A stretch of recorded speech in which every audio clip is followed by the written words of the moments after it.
اختي فقيها صحيح ودقتو محبوكه. جيت نفكرك باللي كان وخصاي الزمان.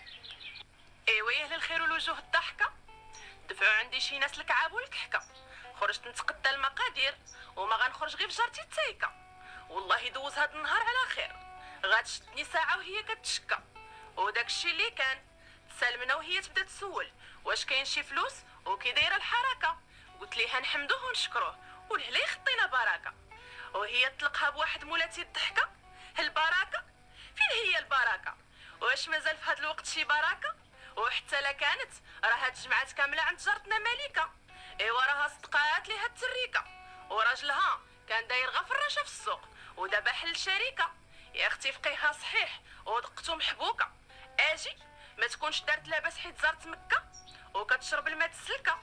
قلت ليها حبسي من الهضره في الناس بركه، ما حد كيما حامداش الله وعطيها اللبكه.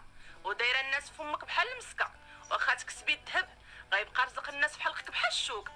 ربي كيبارك للناس الصافيه اللي في طريقها سالكه، واخا تكون خميرتهم قليله كتفيض وتسكى.